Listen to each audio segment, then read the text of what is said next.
तो किसी बच्चे को हैबिट होती है कि वो ग्राफ बना करके रेंज को फाइंड करता है, और किसी किसी को होता है कि वो कुछ जुगाड़ करके, मतलब कुछ समझ करके, और फिर उसको जो है रेंज फाइंड कर लेते हैं। तो पहले हम ग्राफ से देखते हैं इसको। तो जैसे फर्स्ट क्वेश्चन है तो उसमें लिखा हुआ है 2 - 3x। तो इसको मान लिया हमने y के इक्वल। x की वैल्यू यहाँ पर हम देखिए लेना है हमें 0 से बड़ा, पर 0 को भी हम पहले इंक्लूड करेंगे, बाद में हटा देंगे। तो हम एक बार ले लेते हैं 0 पर। देखिए हमें लाइन की इक्वेशन बनानी है, तो y = आ जाएगा 2। और इसी प्रकार से अब हम ले लेते हैं 0 से बड़ा है तो हम ले लेते हैं 1। वैसे हम तो लाइन की इक्वेशन बना रहे हैं, तो कोई सी भी वैल्यू ले सकते हैं इसमें, रेंज तो बाद में देखेंगे। तो चलिए 1 ही ले लेते हैं। तो 3 × 1 = 3, 2 - 3 आ जाएगा -1। और यदि 2 पॉइंट पता हो तो हम ग्राफ बना सकते हैं। तो हमने बनाया इसका ग्राफ,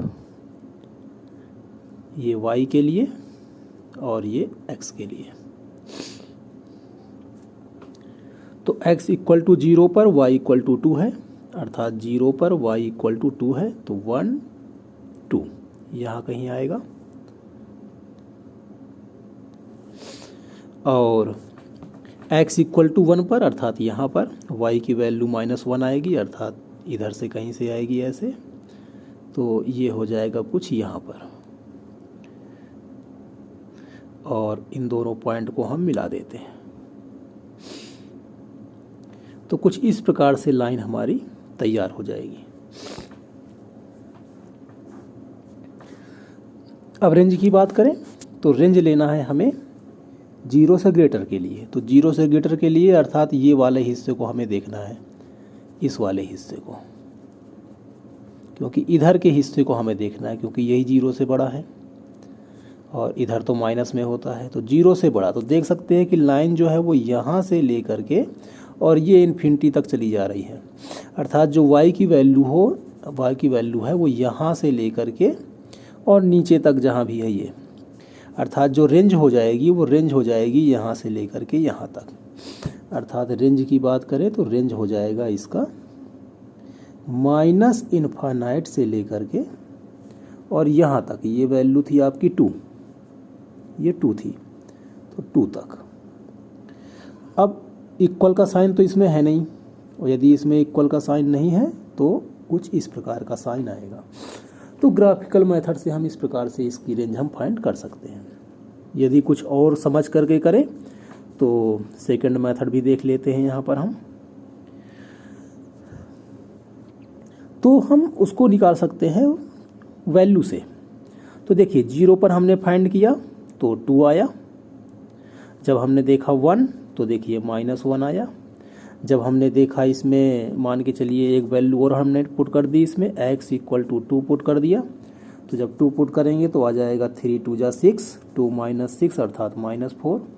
अर्थात हम ये देख रहे हैं कि जब भी हम 0 से बड़ी कोई सी भी नंबर लेते हैं तो अब ये माइनस में आना शुरू हो गया है, अर्थात निगेटिव में आना शुरू हो गया है। और जब हम 0 पे लिए थे तो 2 लिए थे, अर्थात कहने का अर्थ ये हो गया कि 2 से जो है इसकी जो वैल्यूज है वो 2 से लेस ही होंगी, 2 से ग्रेटर नहीं हो सकती हैं। आप कोई सी भी वैल्यू x की ले लीजिए जो 0 से बड़ी हो, ये 2 से ग्रेटर नहीं हो सकता, 2 से लेस ही रहेगा। तो भी हम कह सकते हैं कि रेंज कितनी है इसकी, -∞ से लेकर के 2। तो दोनों प्रकार से आप समझ चुके हैं। सेकंड पे आते हैं। तो सेकंड है हमारा, तो इसको भी y ही मान लेते हैं। तो y = x² + 2। x क्या है, रियल नंबर है, अर्थात कोई सी भी वैल्यू हो सकती है। तो आपने देखा है कि जो y = x² का ग्राफ होता है वो कुछ इस प्रकार से होता है, y = x² का। और इसमें देखिए +2 लगा हुआ है, अर्थात जो इसकी वैल्यू है, अर्थात जो इसका ग्राफ है वो कुछ इस प्रकार से हो जाएगा, ये 1, ये 2 और कुछ इस प्रकार से। तो रेंज देखते हैं। तो रेंज देखिए यहाँ से लेकर के और ऊपर तक चला गया है, अर्थात ये सारी इसकी रेंज ही है। अर्थात 2 से ग्रेटर है। तो हम लिखेंगे कि सेकेंड क्वेश्चन में जो रेंज है वो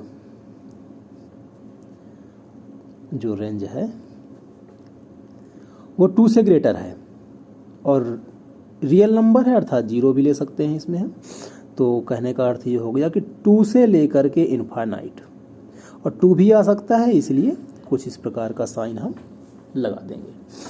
यदि किसी और विधि से इसको हम समझना चाहें मेथड से, तो ऐसे भी कर सकते हैं कि एक्स स्क्वायर जो है वो हमेशा पॉजिटिव नंबर देगा, कुछ भी देगा बट पॉजिटिव रहेगा, और हमेशा इसमें 2 ऐड करना है, अर्थात इसकी जो वैल्यू है वो हमेशा 2 से ग्रेटर ही रहेगी। तो इस प्रकार से भी आप समझ सकते हैं।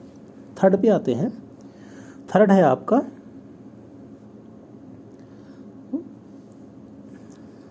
तो थर्ड में हम मान लेते हैं इसको y इक्वल टू एक्स। अब y इक्वल टू एक्स का ग्राफ आपको पता ही है कैसे होता है। देखिए x है, अर्थात इसकी जो टेंजेंट है वो 1 है, तो ये कुछ इस प्रकार से ओरिजिन से जाती हुई एक लाइन होती है, प्लस में है, इसलिए इसका जो टेंजेंट होगा वो पॉजिटिव डायरेक्शन में होगा, अर्थात जो लाइन है वो कुछ इसी प्रकार से बनेगी। तो देख सकते हैं इसकी x क्या है, रियल नंबर अर्थात इधर के सारे x लेने हैं, इधर के सारे x लेने हैं, सारे x लेने हैं। जब सारे x लेंगे तो देखिए इस y भी सारी ही ले रहा है, इधर का y भी ले रहा है, इधर का भी ले रहा है, इधर का भी, ऐसे ही निगेटिव में, अर्थात इसकी जो रेंज होगी वो रियल नंबर आ जाएगी। तो थर्ड क्वेश्चन में लिखेंगे कि इसकी रेंज क्या है, तो एक रियल नंबर है, अर्थात कोई सा भी रियल नंबर इसका जो है आंसर हो सकता है।